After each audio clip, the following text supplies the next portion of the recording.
kids across the city, it should be put on hold. More needs to be done because it's a huge task ahead. Government's efforts towards education for all. Whether these schools are providing quality education or not. And inadequacy of the RTE.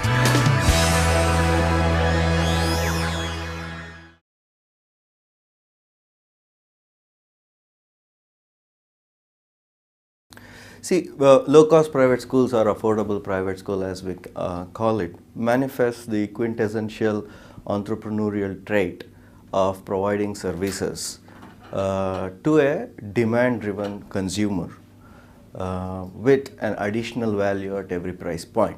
So typically you would look at it as any entrepreneurial venture that you would look at.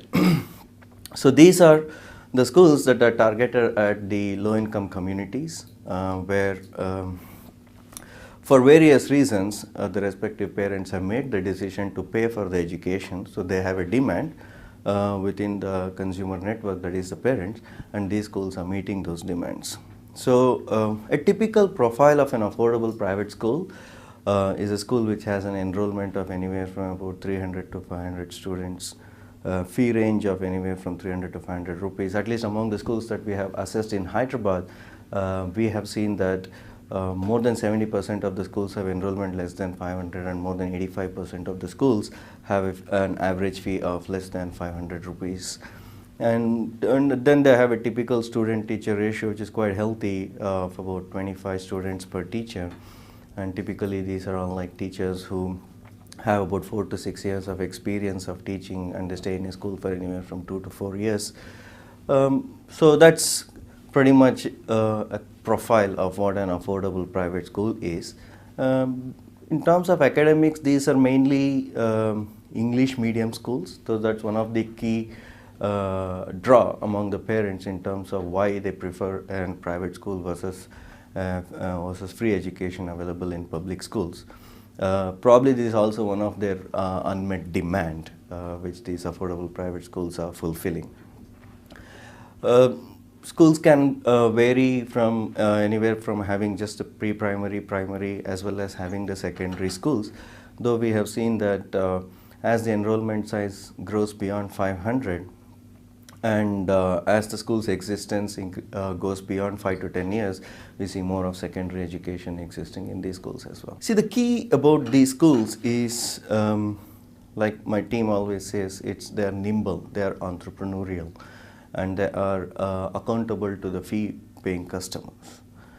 So as a result of which, whatever the current state that they are in, but what they offer is an opportunity for quick progress because they're nimble, they can act fast, they can respond fast, and at the same, so we can see the change or progress over a period of time very fast.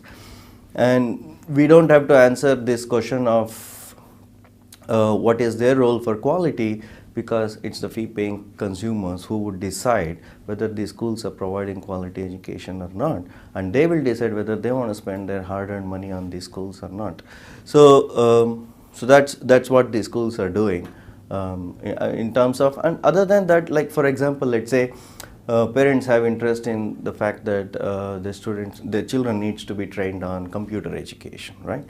So these affordable private schools, there are schools where there are like computer labs that are set up. Now a parent can choose to send the kid to a school which is English medium, also has a computer lab, right? So in addition to just the meeting the expected quality of education, they're also fulfilling the unmet demand in the form of English medium, computer education, etc.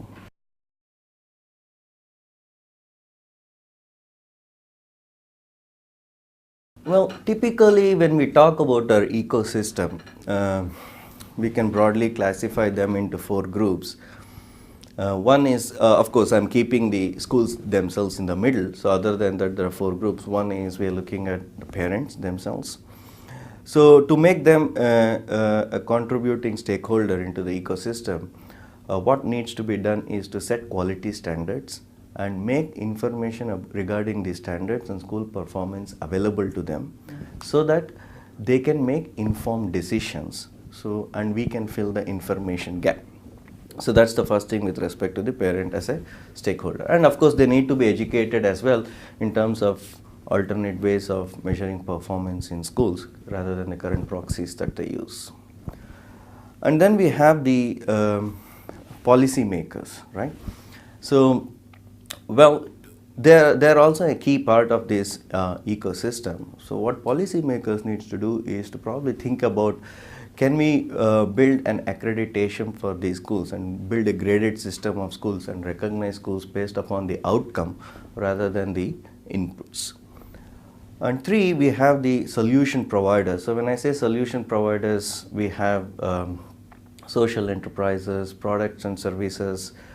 So any organization bringing in interventions into these schools. So they need to think about developing solution offering that is tailored to this particular segment. When I say tailored, these are innovative solutions that are affordable yet scalable based upon a high volume, low margin business model, right?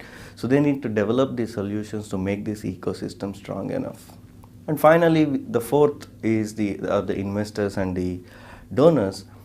So these organizations need to find opportunities to invest and support these solution providers who want to take that risk of developing solutions for this sector and have patience to allow it to scale over a period of time, because this is a low margin, high volume business.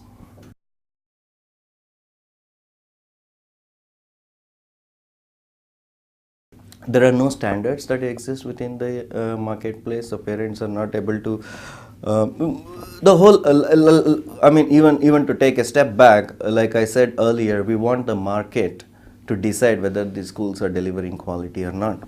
So now how would you enable the market to make that decision, right? There will have to be standards that are set that the market can measure based upon.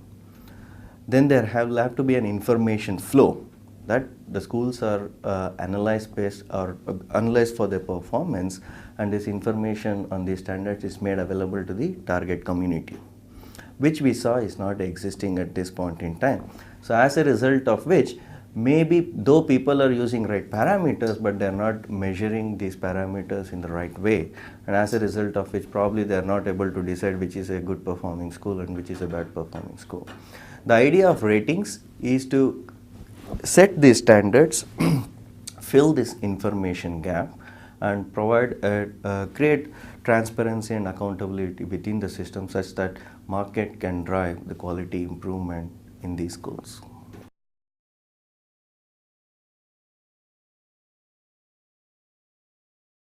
Well, it's one of the toughest challenges that we have. Parents does not relate to ratings. They do not look at it as a solution, though they have many difficulties in identifying good performing schools or gathering information. But they do not identify ratings as a solution because they haven't had anything like rating in the sphere of their life.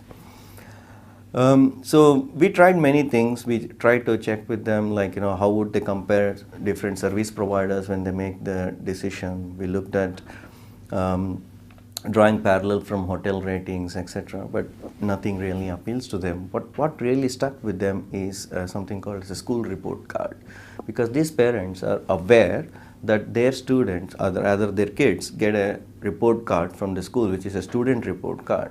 So when we say a school report card, it strikes a light for them that, hey, this is going to be useful because this is going to talk about the school performance.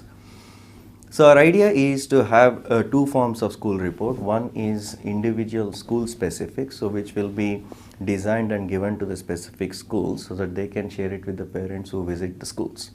And the other one would be a community school report, so we will identify pockets of communities and identify the number of schools within each of those communities and give a comparative report of the schools within the community, because that is what is relevant to them within the 2-kilometer area or 5-kilometer area, whatever is relevant.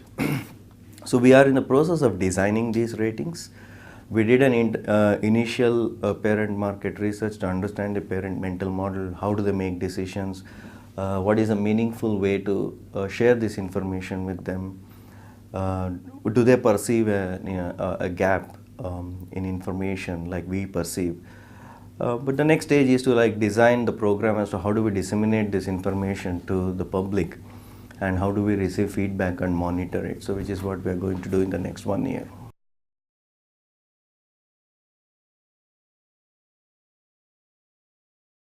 Well, like I already said, we have not yet really released the ratings to the community, but probably you can change that question to has assessment of schools has enabled any improvement in the schools.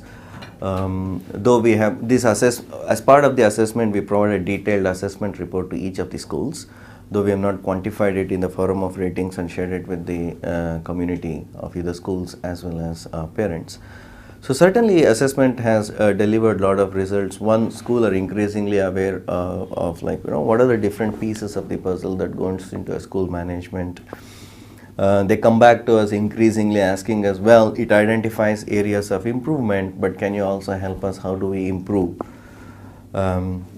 And then these schools that have been assessed have been put through a school leadership training to help them connect the dots, as well as they have been put through a school transformation program where school improvement voucher is a part of it, where they got to try some innovative solutions that they have never tried before to overcome their areas of improvement.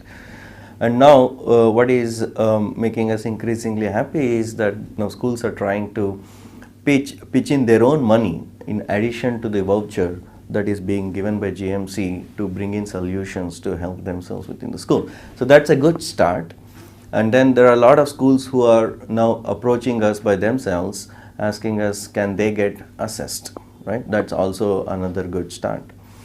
But certainly we would like to see over a period of anywhere from 2 to 5 years in terms of how does rating really deliver results like we expect.